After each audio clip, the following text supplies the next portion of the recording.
In this video, Kisin and his friends stigmatize Russian males, trying to explain why Russians are the way they are. I've counted 5 direct lies in this 5-minute video. Lie number 1.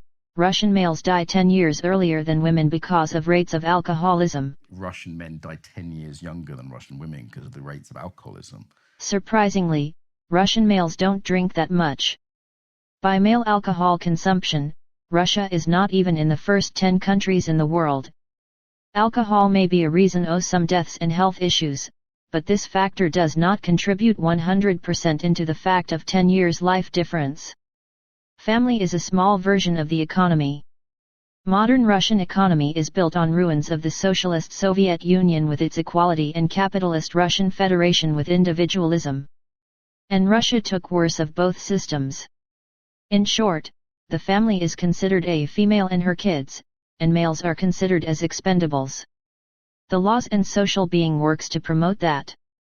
Russian males die 10 years earlier than females, because the society treats them as expendables.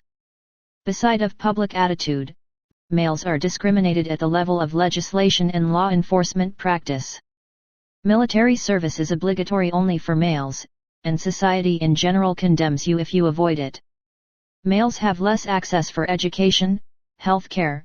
There is hundreds of psychological support programs for females and 0 for males. Medicine and research budget for females is tens of times higher for females.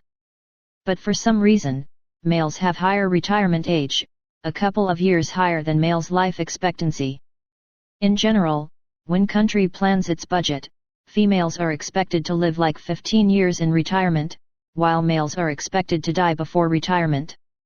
Males get longer sentences for the same crimes, much worse prison conditions. Females must have better working condition by law. Females can get away with murder easily if they say that they defended themselves. Females can kill a child and get away with it. By law, any Russian female can put any male into a prison or make troubles with the police, calling him abuser or a child molester, and get away with it. Russia has up to a 100% divorce rate, 95% of which are initiated by a female. In 95% children will be taken from their fathers and alimonies will make him financially broke, and then you can get to prison or lose free movement rights. All of this is highly affected by the fact that vast majority of Russian lawmaking and judges are females, up to 95% of family judges, same as with teachers and government officials.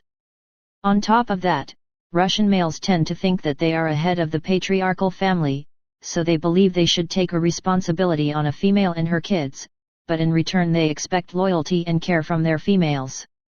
Females, on contrary, take no obligations, they know their sexual market value, and can easily show a male their real place, with the help of matriarchal government. As a result, Russia is a world leader by male suicide rate, having 1 female suicide to 6 males. If you ask Russian females, why Russian males' suicide rate is higher than war casualties, you will hear that it is their own fault that they are weak and don't take responsibilities, while males will say that they never heard of that and laugh. Ignorance and no remorse. If you take any social statistics, Russian females live in Europe, and males live in Africa. Most of the males in Russia die from stress-related diseases. Stress in family, work, and life in general. This is why we have 10 years life difference. Lie number 2. Russia has one of the highest rates of domestic violence and physical child abuse. Russia is one of the countries with the highest rates of domestic violence and alcoholism. Physical child abuse. Yes. Where it's kind of considered normal for adults to beat their children to get them to behave or whatever. This is personal judgment and there is no statistics to support this statement. However, there is statistics of a death rate from child abuse, and in Russia it is slightly lower than in major Western countries. About domestic violence in general, Russia's violence towards females is socially condemned, and towards men is encouraged. In domestic violence Russia is not special. Same to other countries, males are the main victims of domestic violence, there is more males killed by females, than the vice versa. In Russia, though, females tend to kill males more, than in other countries. So we have approximately 2 killed males on 1 killed female.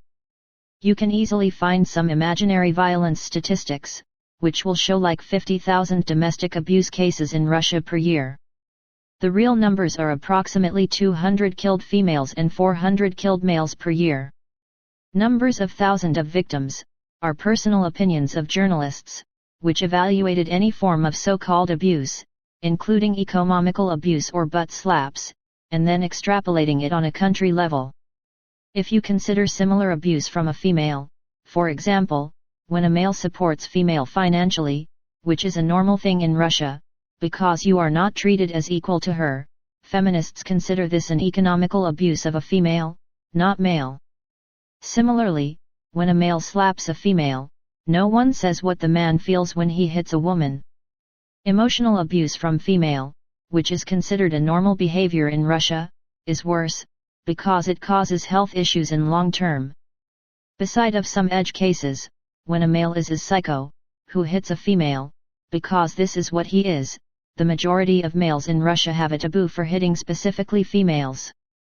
It is another question, why females like and connect to a highly primitive males, but let's not blame the victim.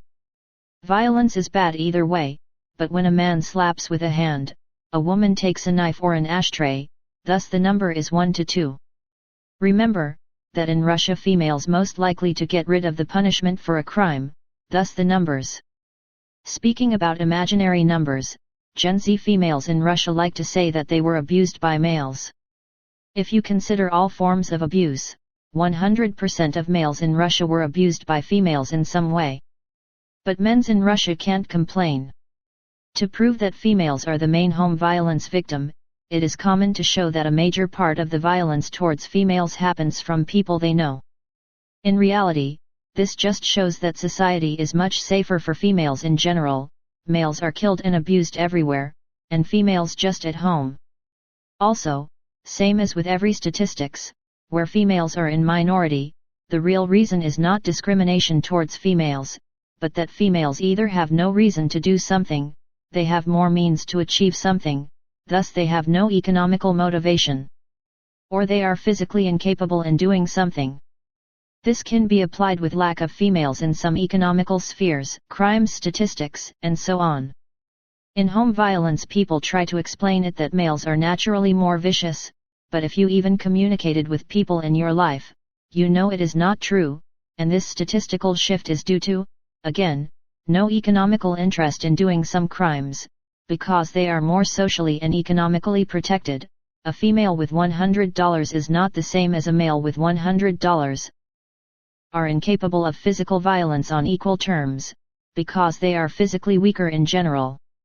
And have more violence instruments in general, including administrative resource and mental abuse. Unsurprisingly, females are the best in crimes where they have an upper hand, against children, for example.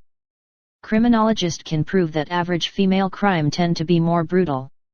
Lie number 3, they made it legal to beat your wife unless you hospitalize her.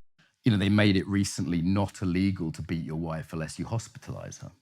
That's a law in Russia. Yeah. You can hit your wife if you be hospitalized. That's maybe illegal, but you probably won't get prosecuted. In short, there is no such law.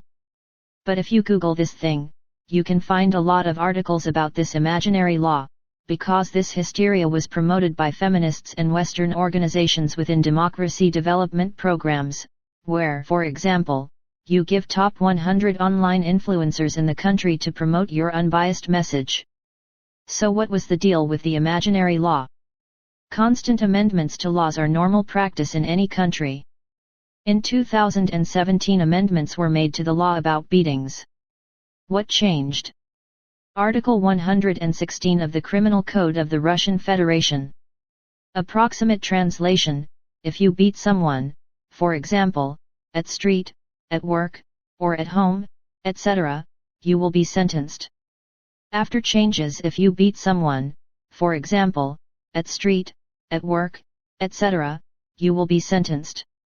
Article 20 of the Criminal Procedure Code: if there is no criminal evidence in claimed beatings, that is, if there were no proofs of beatings in fact, you must collect evidence yourself. Comment: if you are male, you can easily get fined or arrested, if you were falsely accused in that After changes, after the second claim, a policeman will be involved and the case gets criminal.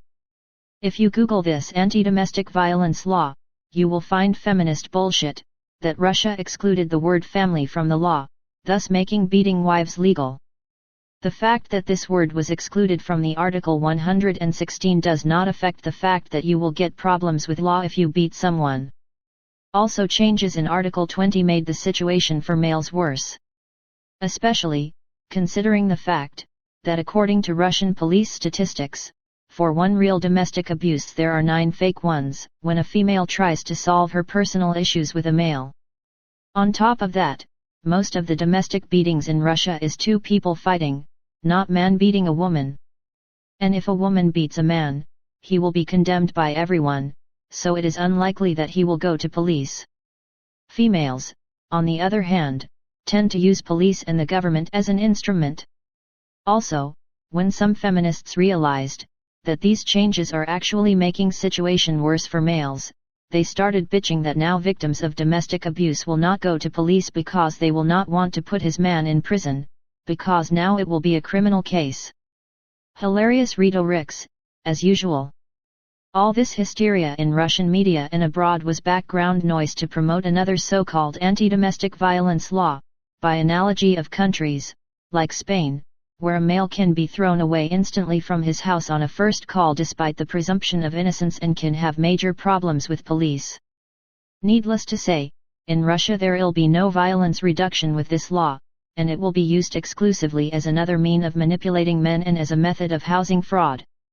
It is funny how people like Kisin and Peterson don't like feminists, but promote their disinformation, when it is not directly about them.